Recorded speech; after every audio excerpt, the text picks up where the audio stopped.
This podcast is brought to you by Blue Thistle. My daughter's gone forever. I'm her mother. Now I have to speak for her. I'm her voice now. From the creator of The Vanishing Point comes a new weekly true crime podcast, Floodlights. We are carrying a lot of the burden of the pain and stress of losing such a beautiful person. In the United States, there is a crisis of missing and murdered Indigenous people. In Floodlights, we'll be covering a new case every week. And I will fight the rest of my life. You'll also hear about other major crimes affecting tribal nations, from conspiracies to scandals created by an unfair legal system. In Hoopa, we have the highest rate of missing and murdered Indigenous women. Floodlights investigates true crime stories impacting tribal nations, featuring interviews with survivors, advocates, and law enforcement. What do we want? Justice! When do we want it? Now! What do we want? Floodlights, available wherever you get your podcasts. Some chapters in history really expose the ugly impacts of war on individuals and communities. Of course, soldiers and their families suffer, but besides that, there are long-lasting impacts that carry through generations. These stories show us how a single incident or a single action can change the lives of countless people overnight. And one such chapter takes us back to the attack on Pearl Harbor.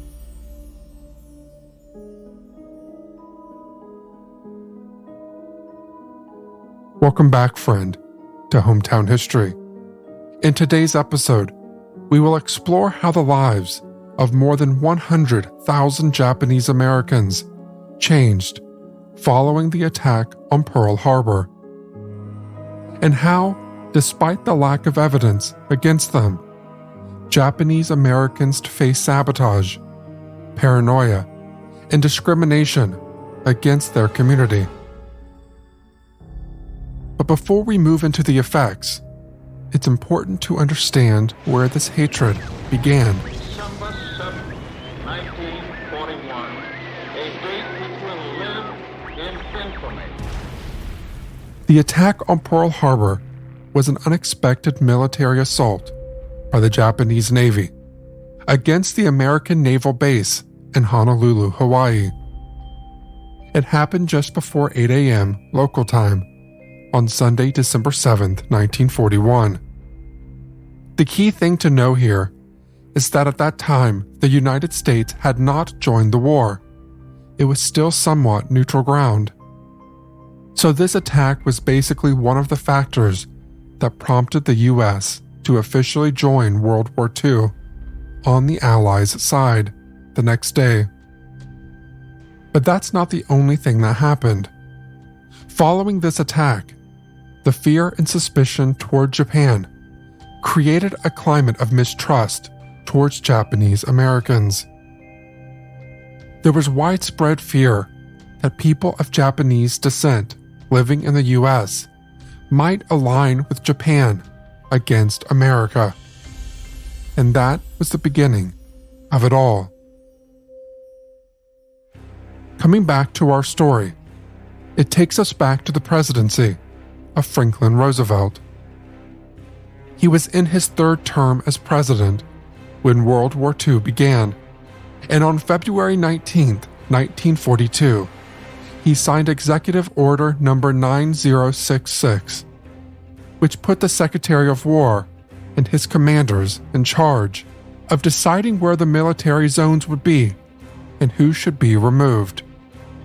This gave the military power over the Attorney General to make these decisions without any hearings or due process.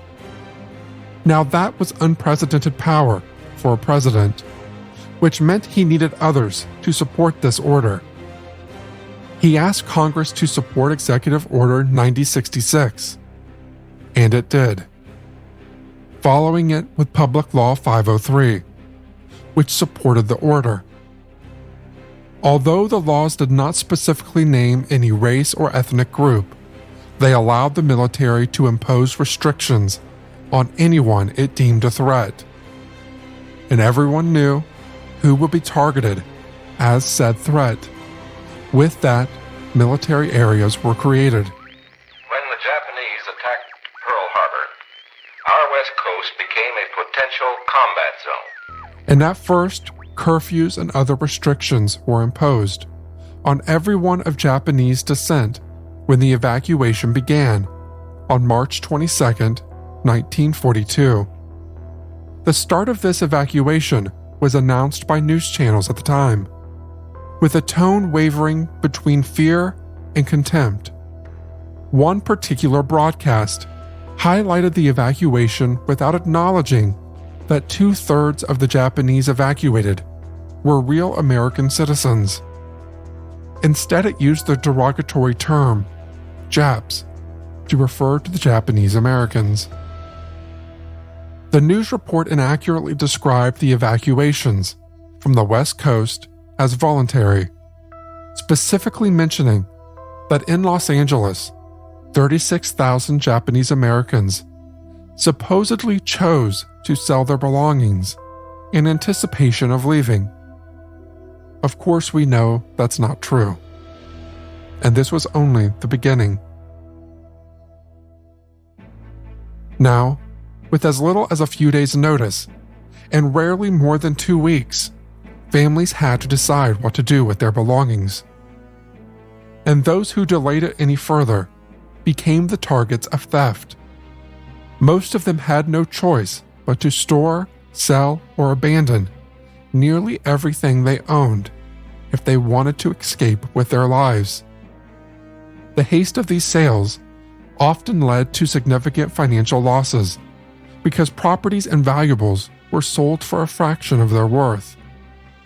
There are countless stories of exploitation. For example, one woman had to sell her 26-room hotel for just $500, which is roughly $9,500 today. Imagine buying a hotel for that much money. Similarly, essential items like refrigerators went for less than $5.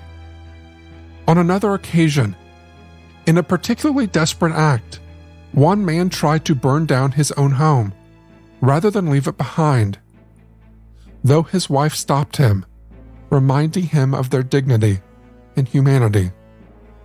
With stories like these, plenty of once bustling neighborhoods turned into ghost towns. Stores shuttered, farms left abandoned. The only possessions people could take were what they could carry. So they were mostly suitcases, sheets, and blankets. And soon over 120,000 people, from infants to the elderly, were uprooted almost overnight.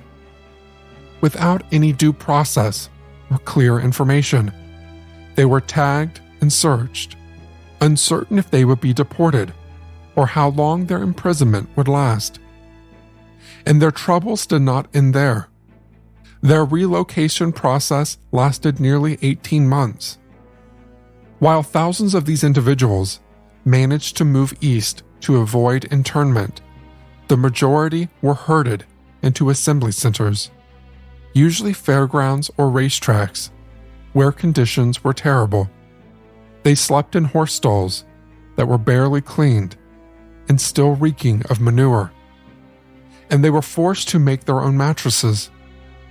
Days turned into weeks, and weeks into months. Now, if you're thinking, what is an internment? Or why is this period called as such? Internment basically refers to the practice of holding people in confinement, usually without a trial, because they are considered a security risk or part of a group that is seen as a threat during a time of war or national emergency. But since there was never any actual evidence to start all of this seems to be an inaccurate description. And so the terminology used to describe this period has evolved. Initially called internment, many scholars and community leaders now argue that terms like incarceration or concentration camps more accurately reflect the unjust and oppressive conditions experienced. This shift in language helps acknowledge the reality faced by Japanese Americans, urging us to confront and learn from this dark chapter of history. Now, if we look at some of the more notable incarcerations at the time, a pivotal legal battle during this time was the Korematsu case involving Fred Korematsu. Fred Korematsu, a 23-year-old Japanese American, chose to defy the order, stating that all persons of Japanese ancestry, including both citizens and non-citizens, should be evacuated from these military zones and relocated to internment camps. He defied the order because he wanted to stay with his girlfriend and decided to take this bold step. But things were not going that easy for him. He was arrested, and his case eventually reached the Supreme Court, where he argued that the evacuation order violated his rights under the Fifth Amendment, which ensures that no person shall be deprived of life, liberty, or property without due process of law. Bocas del Toro, Panama. A secluded seaside hideaway. Scott Makeda has no idea that his tropical haven is about to become his personal hell. A serial killer pretending to be a therapist. Holbert rents a room, and that's where he set up his business as a fake shrink. Accusations of a gringo mafia. Gun running, drugs. A slaughtered family. And then he goes back and he plants another bullet. A killer on tape. Hey man, I'm guilty. Everybody knows I'm a monster. The law of the jungle is simple. Survive. I'm your host, Candace DeLong, from Treefort Media and Village Roadshow Entertainment Group. This is Natural Selection: Scott vs. Wild Bill. Available now, wherever you get your podcasts. New episodes drop weekly. This podcast is brought to you by Blue Thistle. My daughter's gone forever. I'm her mother. Now I have to speak for her. I'm her voice now. From the creator of The Vanishing Point comes a new weekly true crime podcast, Floodlights. We are carrying a lot of the burden of the pain and stress of losing such a beautiful person. In the United States, there is a crisis of missing and murdered Indigenous people. In Floodlights, we'll be covering a new case every week.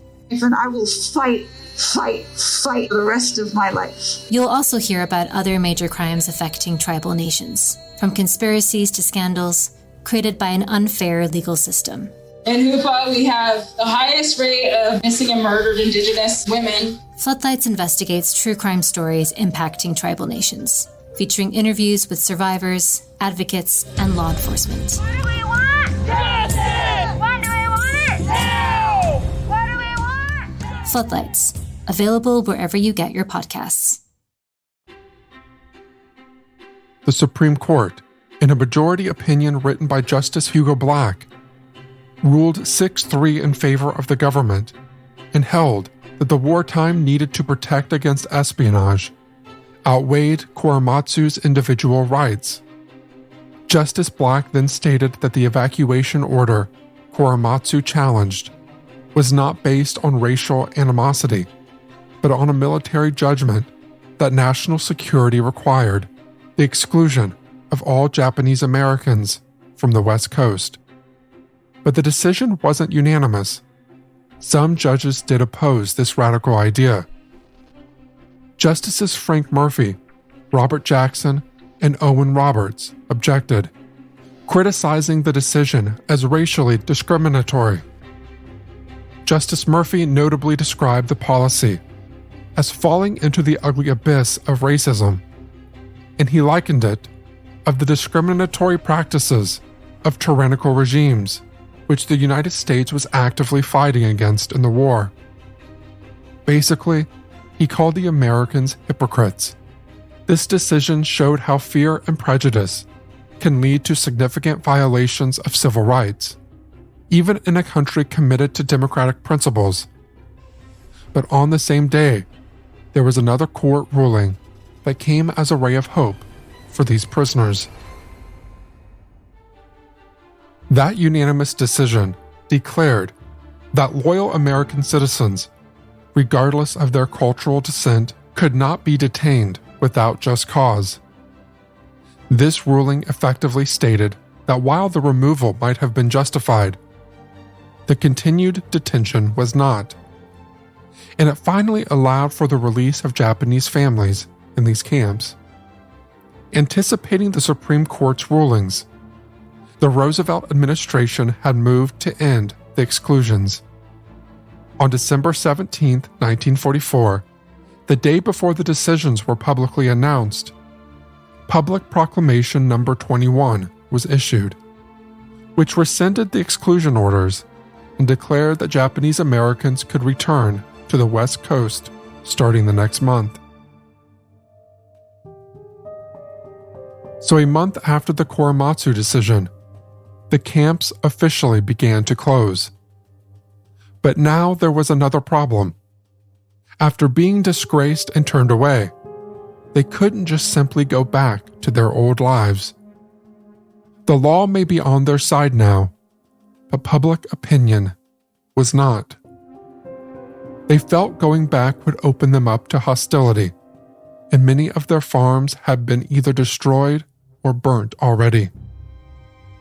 Despite the widespread fear of sabotage that led to the internment of Japanese Americans during World War II, by the war's end, not one person of Japanese descent had actually been accused of sabotage in the United States.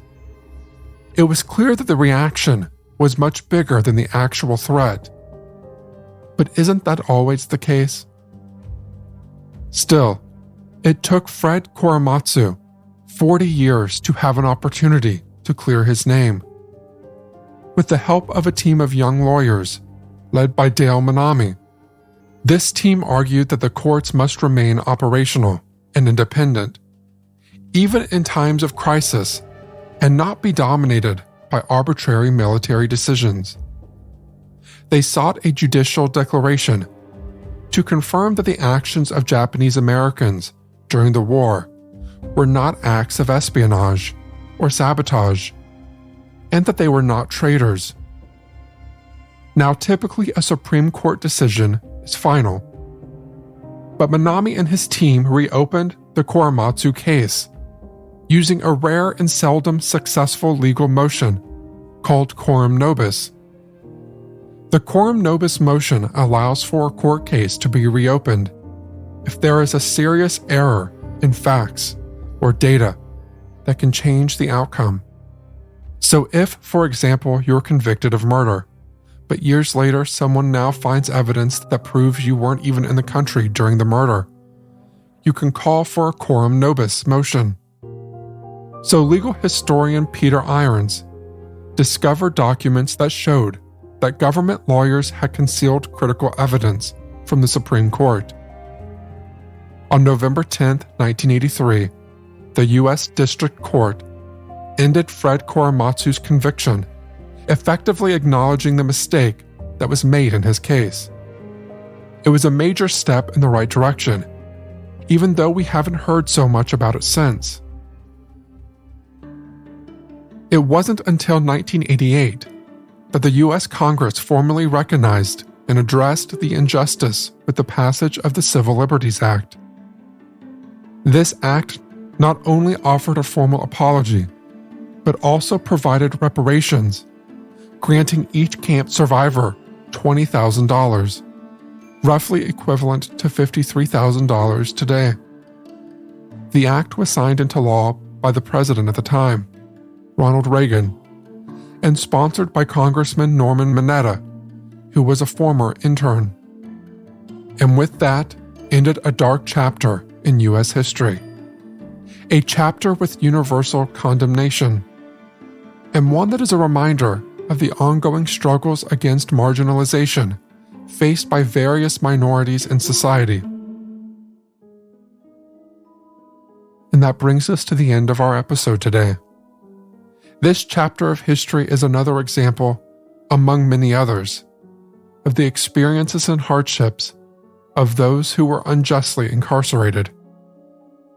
So the question here is, how do we ensure the lessons learned from the past truly inform our actions today, preventing history's darker chapters from repeating themselves. Thank you for listening to Hometown History, and be sure to follow along for more interesting stories from the past. Bocas del Toro, Panama. A secluded seaside hideaway. Scott Makeda has no idea that his tropical haven is about to become his personal hell. A serial killer pretending to be a therapist. Holbert rents a room, and that's where he set up his business as a fake shrink.